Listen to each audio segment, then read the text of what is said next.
لە بەنزینخانەیەک بە 800 دینارە و لە بەنزینخانەیەکی دیکە 730 دینار و لە هێندێکیشان 750 دینار. ماوەی 3 مانگە بەنزینی بازرگانی بەردەوام نرخەکەی بەرز دەبێتەوە. بازرگانەکان دەڵێن بەهۆی زۆری باج و ڕسومات لەسەریان و کەمی بەنزینی هاوردا نرخەکەی بەرز بۆتەوە. تەنانەت دوای لێهات نرخی 1 لتر بەنزینی نۆرماڵ گەیشتە 850 دینار.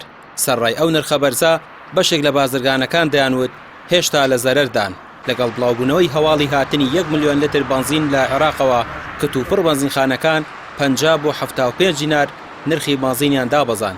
خۆ ئەگەر پێشتر لە زەرەرا بوو بێتن ئەی ئێستا چۆن نرخی بەنزینیان دابەزاندووە؟ کە نرخی دوستەمەنی یاخود بەنزینی گران کردو. ئێمە لە ڕابردووە باسی ئەومان کە ڕێنماییەک نییە بۆ دابەزاندنی نرخی سوتەمەنی یاخود جێگیرکردنی قازانجی هەم کۆمپانیا هەم ێزەکانی سوتەمەنی. بینیمان لە ماوەی ڕابردووە بەهۆی چیت بڵاوبوونەوەی چەند دەنگۆیەک لەلایەن وەزارەتی سامانە سروشتەکان یاخود چەند هێنانی چەند تەنگەرێک سوتەمەنی بۆ سلێمانی نرخی بەنزین بۆ 50 دینار لترێک شکا. یعنی ئەمە خۆی دەرخەری ئەوەیە کە ڕێنماییە یاخود بازرگانان و ێزەکانی سوتەمەنی قازانجی زۆرە خۆن وەرەگرن لتری سوتەمەنی خۆ لە لتری بەنزینە. بۆیە باشترین چارەسەرەوەی حکوومەت لە ئێستا بە دوا فکرلەوە بکاتەوە کە ڕێنمایەک دابنێ بۆ دیاریکردنی قازانجی کۆمپانیەکان و ێزەکانی سوتەمەنی بۆ ئەوەی کە بە هەواڵێک دەرکەوت کە نرخی سوتەمەنی قازانجەکەی زۆرە چونکە بە هەواڵێک بینیمان 50 دینار بۆ لترێک شکا. لەلایەکی دیکەوە عێراق بەڵێنی داوە ڕۆژانە بەردەوام بێت لە ناردنی 1 ملیۆن لتر بەنزین بە نرخی 450 دینار بۆ هەرێم و بە نرخی 650 دینار هەرێم دەیداتەوە بە هاوڵاتیان. بەڵام تا ئێستا لای هیچ کەسێک ڕوون نییە بەنزینەکە بە چ میکانیزمێک دابەش دەکرێت. لە هەمان کاتدا و بەپێی بەدواداچوونەکانی پەیام 1 ملیۆن لتر چارەسەری خەیرانی بەنزین ناکات.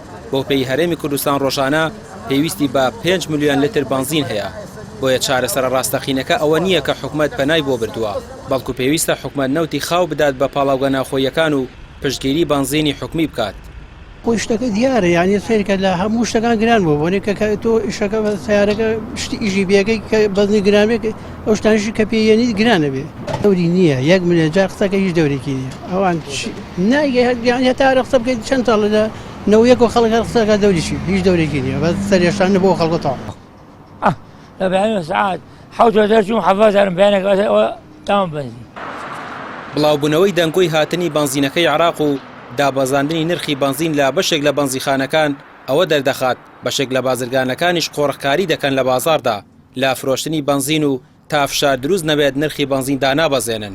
سەرۆکی لیژنەی سوتەمەنی لە ئەنجومەنی پارێزگای سلێمانی دەڵێت هەر کاتێک چاودێری بازار نەما بازرگانەکان بە ئارەزووی خۆیان یاری بە نرخ دەکەن. ڕامیار عوسمان کەناڵی پەیام سلێمانی.